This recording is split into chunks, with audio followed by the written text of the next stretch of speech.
thank you for that lovely introduction. Kind of burying the lead there that, like Alan, I went to school for physics, but unlike Alan, I stayed there for 12 years studying physics, and finally came to my senses about 2 years ago and went to do data science for Twitch. I promise there's only a very, very tiny bit of math in this talk, which you can totally ignore. And now I pretty much work on our communications and moderation products, the latter of which I'm going to talk about today. Right, so if you don't know Twitch, and I'm sure a ton of you in this room do, it's been mentioned at least twice, Twitch is a live streaming and on-demand video platform. We're the fourth largest source of internet traffic in the US, which you may or may not have heard, which is mostly, but I should say not only at this point, gaming content. And just to give you a snapshot for how big we are, in a single month, we have 2.2 million unique broadcasters and content creators who are producing content for us. And those include individual gamers, esports competitions, game developers like the Warframe folks earlier, and at this point also lots of non-gaming content as well. That content is watched by an average of 15 million daily active viewers. And those viewers are sending every single month over 1 billion public chat and private messages between them.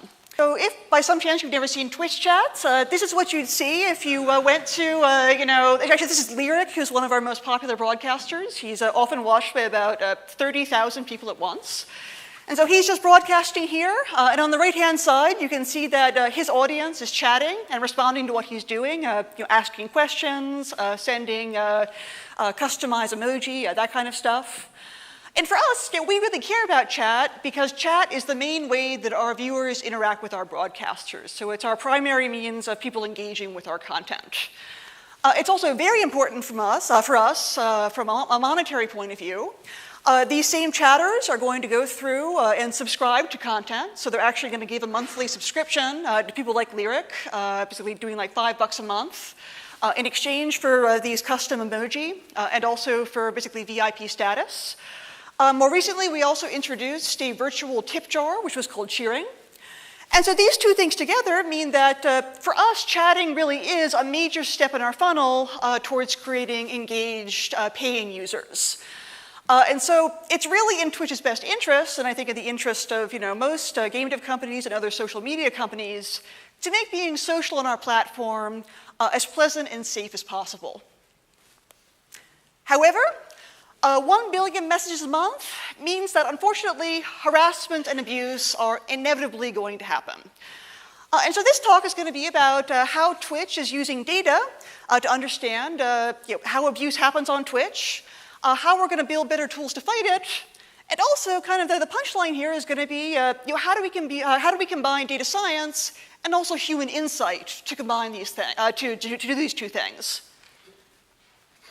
And so I like to talk about what I call human-centric data science. I saw this great talk by a consultant from Deloitte 2 weeks ago in San Francisco at a conference. And they also wrote this article talking about how it's not, you shouldn't be thinking about artificial intelligence, but instead about intelligence augmentation. And they say that the ultimate goal is not building machines that think like humans, but designing machines that help humans think better. You kind of break down research into this, on the left, pure qualitative, to on the right, pure quants. For the pure qualitative, you get, good research, but often very small scale insights, which don't necessarily, scale to a billion message platform. On the right, you get the very pure, algorithmic machine learning type work, which can be really great, but also leads to what the same talk calls artificial stupidity. And I don't think anyone in this room has been guilty of some of these massive PR disasters where people have basically released these biased algorithms out into the wilderness where they just didn't think through what they were doing and had some horrible public racist disaster. So we'd like to avoid that. Instead, where we'd like to be is here at the center, sort of a sweet spot where we're combining good data science and user experience research to make better decisions. And so we're going to do that in sort of 3 separate ways, or 3 separate sectors. First is looking at extent. So how do we actually describe and quantify abuse on Twitch? Second is impact, which is what questions and methods are we going to use to examine how this is interacting with our platform. And finally, How can we use these two previous things in data to actually build tools and systems that are going to effectively fight abuse on our platform? And the final goal here really is, first to help our content creators build the communities which they want to build within terms of service. And second, the ultimate thing is that no one ever leaves Twitch because they feel unsafe or harassed. So let's dive right into it, starting with extent. We have data, how are we going to actually understand it? So going back to this picture of what you would see if you went to Twitch, we have a bunch of things going on here, all of which have various moderation tools attached to them.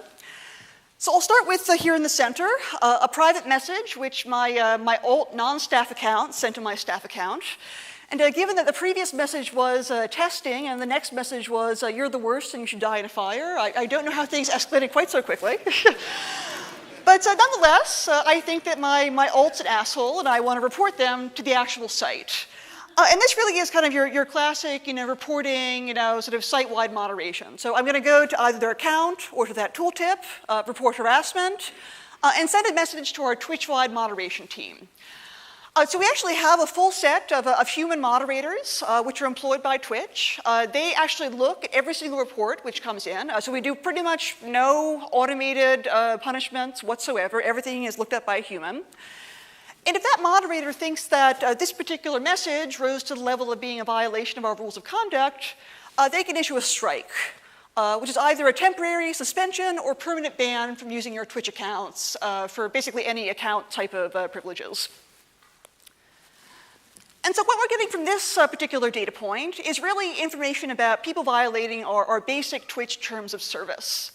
The terms of service cover a ton of things, and these moderators are basically looking at all of them. It's not just abuse, it's also things like spam and DMCA type takedown stuff. In this case, I'm mostly going to talk about, again, abuse and harassment, things like, don't use hate speech, don't impersonate other users, don't dox, that kind of stuff. Yeah, but again, we have both our users issuing reports for what they think are violations, and then our staff saying, yes, this is a violation and you get a strike, or no, it's fine. With all this data, though, if you actually go and talk to the people involved and you do a deeper dive, you see there's a lot more noise and uncertainty than you might think. For reports in particular, reports are a very, very noisy set of data. People often, for instance, will mislabel spam as harassment just to get more attention for the report. The behavior might not be bad enough to actually rise to being a TOS violation, even though that person was a jerk. And finally, and this is going to be a theme for a lot of stuff, people will also oftentimes report each other as a joke or just for trolling type purposes. Strikes, on the other hand, the actions taken by admins are a 100% accurate source of data.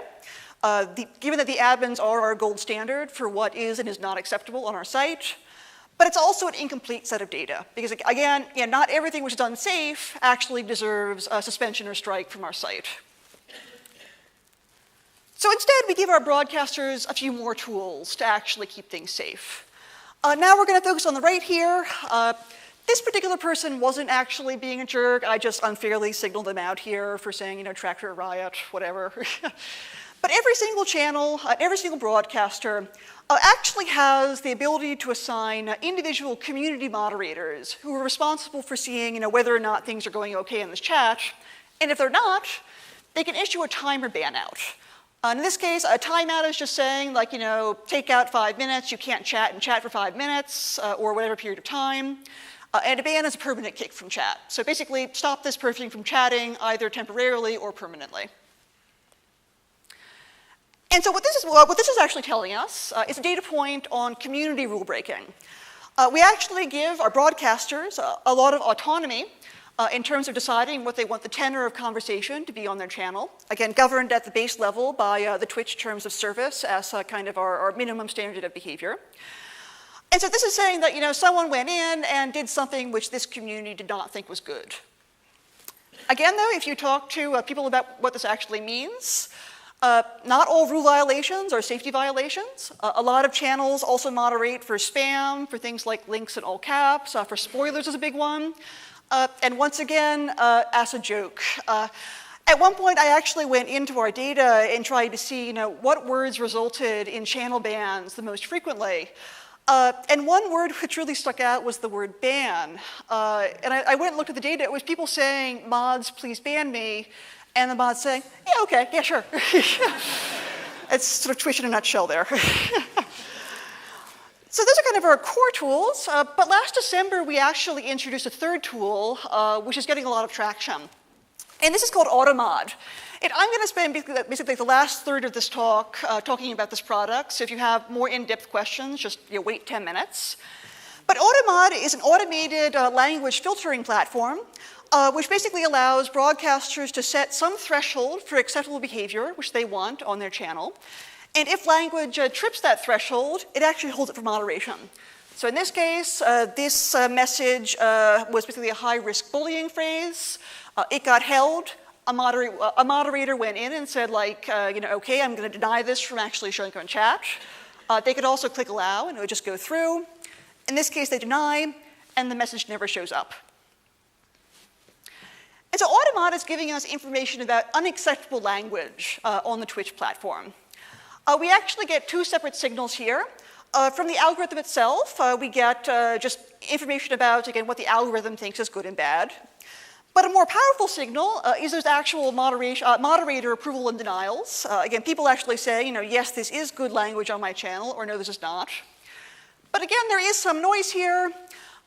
Oftentimes, people might approve something which looks terrible because you're missing invisible social context, which to a certain extent is inevitable after a certain point. So we have all this data. What are we actually going to do with it? Each data source is really giving us some signal about how safe or happy our viewers or broadcasters feel on Twitch. However, it's also more complicated because each is also has false positives, a lot of noise, has an unclear signal. And there was this article by Crawford and Gillespie, which I really think kind of sums it up. They're talking about flags, which are basically reports in this case, is that a flag is not merely a technical feature. It's a complex interplay between users and platforms, humans and algorithms, and the social norms and regulatory structures of social media. And that really is, I think, very true of Twitch's data in this case. And so we're actually going to understand this signal and noise by going and exploring our data and talking to our users. One good example here is a thing we did earlier this year, trying to ask the question of what does a troll look like on Twitch? So we gathered all this data of users which both had and had not been suspended for harassment. And sort of saw that we sort of saw two major behavioral nodes here, where people that had been suspended for harassment had a few things in common. They all had multiple channel bans, they had younger than average accounts, and higher than expected risky language, sort of more salty than you would expect language. However, if we actually went and talked to our admins, those Twitch-wide moderators, and took a closer look at our data, it became clear that this was actually an overly simplistic question. A better question was, what do different types of troll look like on Twitch? And so we actually saw two major subcategories. On the one hand, we had sort of classical trolls, chat harassers, which were folks that, came into a channel's chat, spewed hate speech and were generally speaking jerks. They had obviously very high-risk language, but they were also both young and old. And so in this histogram down here, the x-axis is how many days since the account was created. In this case, the yellow histogram are the older are the chat harassing accounts, and you can see that some of them were more than 3 years old at that point. And this is versus ban evading accounts, where ban evasion is a different kind of a harassment, where you actually might start out as a chat harasser, you get banned from a channel, you come back to the channel with a new account, get banned again, and over and over and over again. And so in this case, they actually had, as you might expect, they're the blue curve there, they had much younger accounts with low activity and levels of verification. So we actually needed different solutions to try and treat these two different types of abuse. And we wouldn't have known that if we hadn't updated our intuition by talking to our admins. So now we have data. Let's talk about impact and how we're actually going to ask questions about, what this is doing on Twitch. We have kind of two major tools here as data scientists for asking these kind of questions. One is A/B testing, sort of, classical hypothesis testing, where you have a control invariant and see what happens. This is great for causality, but also comes with a ton of ethical and confusion issues for safety products, so we tend to use this mostly for smaller iterations on things. The next is quasi experimental studies, so kind of more classical economic style work. This is obviously much cheaper and faster, but also comes with a ton of difficulty with confounding variables and self-selection effects. One example is that we actually tried to use channels that did a lot of banning as kind of a labeled data set of channels with harassment. But actually, they ended up being channels which were healthier because they really had their shit together. They'd made moderation staff, and they were actively moderating. So there are kind of two separate major categories of question that we're going to look at. One I'm actually going to kind of not spend too much time on is looking at what the impact is on the overall health of our platform. I think Ben and Cam did a lot of talking about this. So really, when we see harassment, is it resulting in things like, reduced broadcaster retention, reduced viewer engagement, that kind of stuff. And again, we have tons of third-party UX and data science, data backing us up. Things like the Pew 2017 research report, which said that something like, 10% of internet users have stopped using a platform because they witnessed harassment. It'd be very amiss to not mention, Riot Games, Epic Games, and all these other companies that have done so much work. And finally, we have a ton of evidence of these kind of things just from talking directly to our users. We actually brought in one of our broadcasters earlier this month named Tanya DePass, who gave a great talk on what it was like to broadcast as a woman, person of color, or queer person on our platform. And really sort of what the kind of work and emotional burden was. So lots of evidence that this is something that we should be working on. Speaking of moderator workload, though, that's another major thing that we look at in terms of impact. So basically, what is it actually like to use our moderation tools on Twitch? Things like how fast do our admins respond to reports? How many actions can our channel mods do when chat gets really fast? And generally speaking, where are the gaps in our system? And once again, we're going to start by actually talking to our user base, seeing what their various issues are, and then going and trying to quantify those issues in terms of data. One major complaint we get, for instance, is that as chat gets bigger and bigger, it becomes much harder to actually moderate your channel. So for instance, here, these are two plots that we actually looked at this particular kind of moderator overwork issue. So two plots. Again, the x-axis here, I should point out, again, is a log axis, looking at how quickly chat is going past in that window. The very left-hand side is very slow chat with one message for every 2 hours. The right-hand side is 10 messages for every 1 second, so extremely fast. And so the left-hand side here is how many actions are taken by a moderator for every single message. You can see as it gets faster and faster, that's the median rate of moderation there. It goes up and up and up, and then actually eventually throttles off because it gets way too fast to actually deal with. On the right-hand side, you can see that most of these channels sort of deal with this by hiring bigger and bigger moderation staffs. They actually need to basically become employers, which are dealing with an entire team of people. And so this kind of was telling us that one thing we really had to do was to build moderation tools which could reduce the amount of work which our channel moderators actually have to do on an everyday basis. And so one impact study we looked at, for instance, was, okay, where's a lot of this coming from? One possible source of moderation is basically, not maliciousness, but just misunderstandings of the rules. So for instance, this is GOG.com's channels rules. Someone goes in, they're just sort of traditional things like don't harass, don't be a jerk, but also sort of more specific things like don't post spoilers, don't be a backseat gamer, don't advertise your own channel. So you might not be a troll, but you might get banned for doing one of these things just because you didn't know. So we actually tested this with an A/B test on a very small product, which is that when you actually entered a channel and tried to type for the first time, you saw a pop-up which showed you the rules and actually made you actively agree to them before you could go and do any more chatting.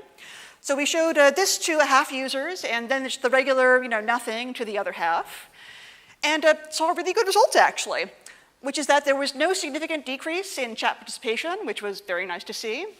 However, the total number of moderation actions went down for this version. So that kind of verified that, yes, a lot of, banning and moderation was actually being caused by simple misunderstandings. So speaking of tools, let's talk about tools. And this section is pretty much going to be all about that product I mentioned earlier called Automod.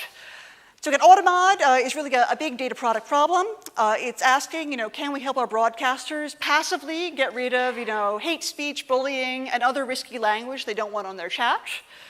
And Automod here was the thing we came up with, where again, each moderator can set thresholds for the severity and type of language which they don't want on their channel. And Automod really was kind of going back to this sort of marriage of, qualitative and quantitative. It was developed using a combination of both statistical learning and also human qualitative review. Automod started out as being a pure algorithmic product. We got a pre-trained, off-the-shelf machine learning solution, which had in no way been trained on Twitch. This was giving us actually a lot of very powerful ability to start with, though. It was going and taking every single chat message we got, segmenting and normalize all of those sentences. It then went and categorized each sentence fragment, both by the topic of risk, so again, hate, sex, bullying, and then also the severity. So was this high risk, medium risk, et cetera.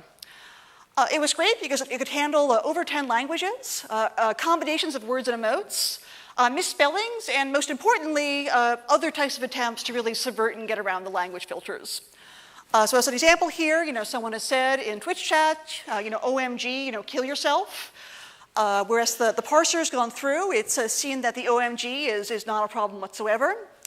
But that second segment, though, even though it's not misspelled, it's actually gone through and seen that this corresponds to a, you, she, he should self-harm, a high-risk bullying expression. So in this case, it caught it as being high-risk bullying.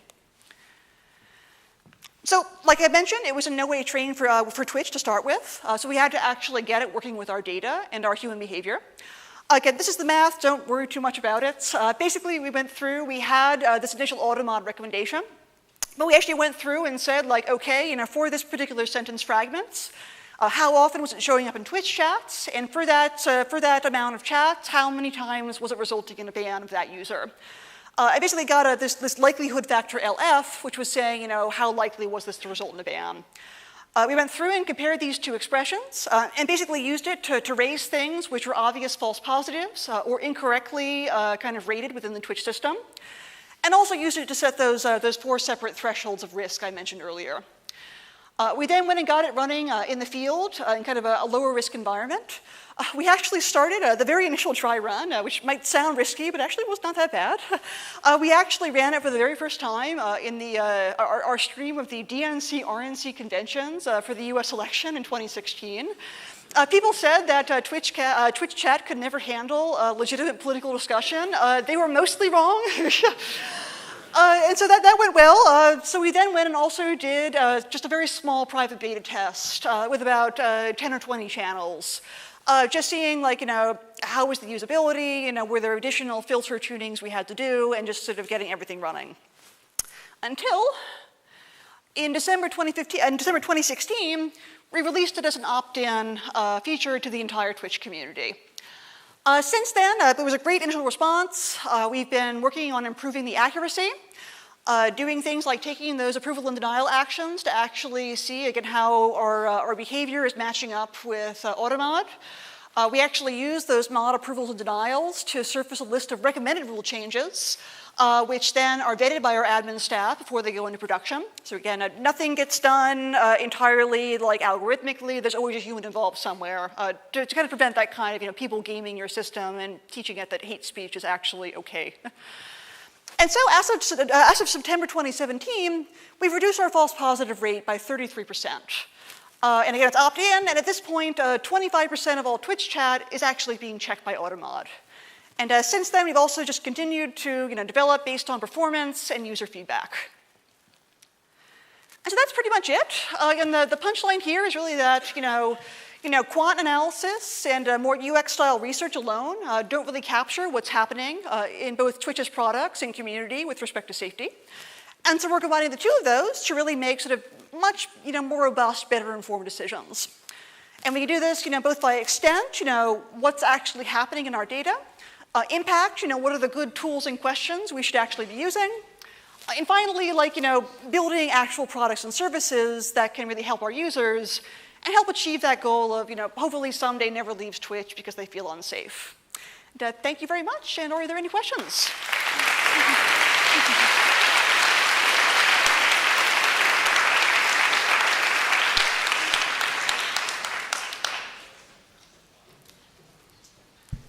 Hello. Yeah. The AutoMod stuff is super fascinating, and I'm wondering if you and your team have considered doing some type of voice to text as a primary input to this to see if it can yield AutoMod on VoIP between players as well? So we don't have much voice stuff, but that's the kind of thing we've talked about. So obviously, I mostly mentioned Twitch chat in this case, but I kind of allied it over, broadcasters themselves being, jerks and doing kind of abusive comments. We don't currently have the tech to do it, but we're also part of Amazon, so we very much said, it's the thing we really like to do is start thinking about how we can work with Alexa, for instance, to try and, both get that speech-to-text translation and then also use this kind of thing. So the answer is yes, I really wish we could. Hey, great talk. I was wondering what are some of the specific things that you guys do as a data science community within Twitch to collaborate with your UX people? And, just some nuts and boltsy things like you sit next to each other, you have weekly coffees, whatever it is. Mm-hmm. And then also if you integrate any kind of lab testing to kind of corroborate or get more insights that go with your data science stuff. Definitely, yeah. So the Twitch science team is about 40 people, and I see about 10 of those people are UX right now. They actually sit in their own area, which I think is too bad, which is mostly kind of to stop them from being bothered by our product managers too much, actually. But we work very closely with them. We tend to bring them in for all of our major product decisions. So both the UX people and also the DS people are very much embedded in product teams. So, for instance, for a launch like AutoMod, we brought in a UX person. I was there too. Yeah, really to kind of plan out the entire process. Where are we going to do usability studies? Where can data science inform development here? And for the second question, yes, we actually do have a very small in-office testing facility. And so we actually did this at the very beginning of AutoMod with some paper prototypes, for instance, of, if we did have an automated moderation product, what would you intuitively, how would you see it working on that Twitch chat page? And so in terms of the collaboration between them, it sometimes is and sometimes isn't very close. Sometimes just UX is doing their own thing. Right now, however, we're trying to get better metrics to assess how well we're doing in terms of safety, in terms of perception. And so we're going to be working very closely with UX on that to try and decide, if we do an intercept survey, for instance, what are the right questions to ask, what are the right kind of directions of sample size to do. So sometimes yes, sometimes no. Hey, thanks for the talk. I have lots of questions, but I'll only ask one, which is, did you get any, after the rollout of AutoMod, did you get much signals in terms of how well it was working? You mentioned false positives as the metric, but that's not really saying, is it helping? Was there anything in terms of, continued usage and adoption by channels, or was reduced ban actions, things like that? Is there anything you can use to say this was worth it? Yeah, so what we use in terms of false positive, so how we actually determine what the success rate is, I won't give exact numbers of what the false positive rate is. So again, for every message that goes through and gets checked by AutoMod, one of three things can happen. Either it just sits there in chat and nothing happens, in which case, it sits there in chat. Either it gets held and the moderator never responds, in which case it's kind of a neutral signal. Mm-hmm. Or they say, yes, this was definitely a true positive, reject this from chat, root my queue. That's a very clear signal that no, this was not a good message. Mm-hmm. And finally, is the thing we use most often is false positives, which was, no, this was okay, don't block this from my chat. Mm-hmm. And so in terms of numeric tracking, that's the thing we mostly use, is just trying to push that number down. So when stuff shows up, just making sure that people aren't having to do too much work, putting chat back in chat. Mm-hmm. So that's the primary metric we use. That's been going down steadily since we released. Adoption's been going up since then. The actual social media response has been very, very good, though, too. Just from a perception point of view, we had some really wonderful feedback on social media right afterwards, with people saying, for instance, wow, I can finally, we had a woman who does, Just Dance style streams, who, she was up there dancing, kind of a somewhat, a very vulnerable kind of position. She had to get 10 people moderating her chats at any given point in time, because otherwise she'd get really creepy comments. And she was saying, this has pretty much changed my everyday work. I no longer have to worry about people just showing up and telling me to like show my boobs, for instance. So it's been both sort of, we've seen a lot of improvements both in metrics and also in really good user feedback so far. Always room for improvement though. Last question.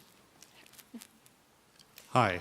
I was wondering if you could talk a little bit about the impact of automod or showing the rules or these other interventions on your human moderators, so the people that would be dealing with the complaints. Has it changed sort of the level of agreement that they have on what does come to them? Does it reduce the workload? Does it change the nature of what they have to do? Yeah, so the workload one's an interesting question because, well, to a certain extent, if people are, posting, just bad stuff, the moderators still see that. So, yeah, they're still seeing everything which is coming in terms of trolling. It was interesting. This is actually going to kind of, I think, determine where we go forward in terms of UX. One thing we saw is that Automod itself actually did not reduce the mod workload that much. Not because it was, the mods were agreeing with the decisions that were getting made, but they still went and banned that person anyway. It's like, okay, the message didn't show up, but you're out of chat anyway. So what we'd like to do in the future, for instance, is combine those two actions. So there was good agreements, but we just like to basically reduce the number of clicks you need to do to get from message not showing up to person if they are really trying to troll your channel, not continuing the conversation. And was there a second part too? I forget. Several more, but maybe I can find you and ask you later. Thank you.